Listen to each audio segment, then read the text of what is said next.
All right, so we are going to be looking at the second problem on the 2021 AP Physics 1 first administration date released FRQ. And this one has to deal with, this is an experimental design question, and it deals directly with force and a variable that you guys are intended to investigate. So it's looking at maximum force and radius or area, essentially, or cross-sectional area. So really, this is not a question about a force. This is not a force question for the most part. This is a question about linearizing graphs. That's pretty much what this question is about. So hopefully you have that skill. And honestly, this is a question about like circles more than it's a question about force, to be honest. So let's take a look at what I mean by that. So right off the bat, we've got two claims. We've got someone who's saying that the maximum force that's being delivered is going to be proportional to the radius of the rod. And the other one is saying it's going to be proportional to the cross-sectional area of the rod. So radius is going to be represented with r. Cross-sectional area, we calculate that by saying pi r squared. So the students have a collection of many rods of the same material, they're same length, and they're just different thicknesses. So we're going to say, okay, is this directly proportional to radius, or is it directly proportional to radius squared? That's literally what this question is saying. If I make a graph, is it going to be a straight line when I graph radius, or is it going to be a straight line when I graph radius squared?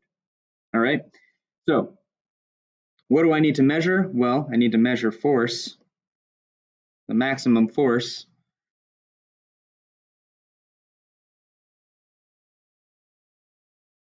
We'll call that the force to break it. We'll label that F max. And the equipment, I'm going to use a force sensor. In my classes, we've used these throughout the year, whether we were remote and showing these, having me show you guys how these force sensors, or when we were hybrid, there were some people in the class using these force sensors. This is a force sensor, all right? Force sensor is a device that's in a physics classroom. So this is a force sensor. You could use a spring scale. You could even hang masses off of it. But this is your maximum force, or your force sensor that's going to determine the maximum force there. So that's what I'm going to use to measure force. Then I need to measure radius. I'm going to label that R. I'm just going to use a ruler or a meter stick to measure that value. Okay, now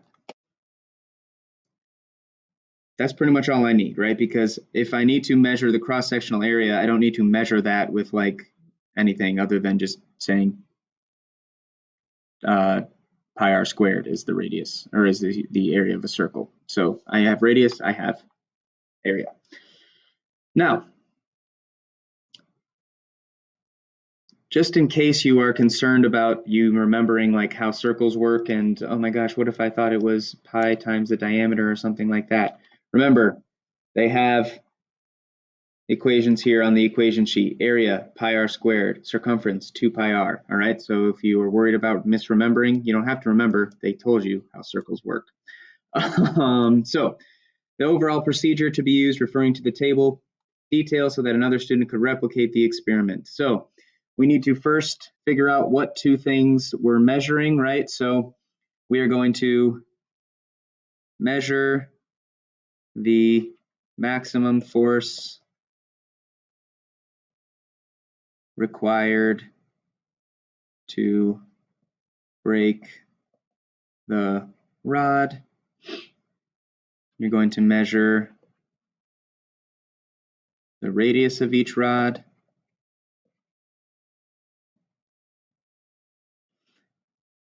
And any steps necessary to reduce experimental uncertainty. We are going to conduct multiple trials to minimize uncertainty. Minimize. All right, so we want to make sure that we are including that detail there to minimize uncertainty. Use the symbols to find in the table and or include a simple diagram of the setup. So essentially we're going to take our rod, we're going to hook up our force sensor, and we're going to pull the force sensor. And then how are we going to, or what are we going to do with that information? We are going to graph the relationship between the maximum force and the radius of the rod.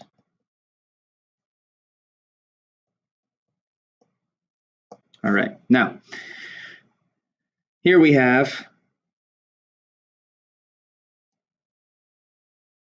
a certain given force, right? So basically this is saying, okay, hey, if this is proportional to radius, that means that as I double the radius, my force should double. Double, if I triple the radius, force should triple. Quadruple it, force should quadruple. Quintuple it, force should quintuple. Oh, look at that, it's a straight line. Because on this graph, we are only graphing radius. This is a F max versus radius graph. Now, if it's proportional to the cross-sectional area, that means that the radius, or that the maximum force will be proportional to radius squared, but that's not what is graphed here, right? This is only graphing radius. So if I doubled my radius, my force would have to be 4 times as large. If I tripled it, it would need to be 9 times as large. So we're looking at a relationship that looks like this, all right? That's an exponential relationship. Now, which one of those corresponds to A or B? Please do not forget to label the things that it tells you to label on the graph. So student A is the one who said it's proportional to just radius. They said, hey, this is proportional to just the radius. Cool. Student B said it's proportional to the cross-sectional area. So that they're saying it's proportional to radius squared. Here's student B, here's student A. Please do not just draw the graph and forget to label them. They're not going to give you the points. That would be a shame. All right. In the interest of expediting this process, I'm going to tell you right now that we're going to get a line that is curved for this relationship. Basically, just make sure that you graph F max up here and have a reasonable scale that goes up to 900. Make sure that you space things out evenly here. So the nice thing is you can just do 0.51, 1.5, 2, and 2.5. All right, and you get a curved line here. You're not going to get a straight relationship. So who's correct? Well, F max is proportional to cross-sectional area because F max versus radius creates an exponential shaped graph or a curved graph.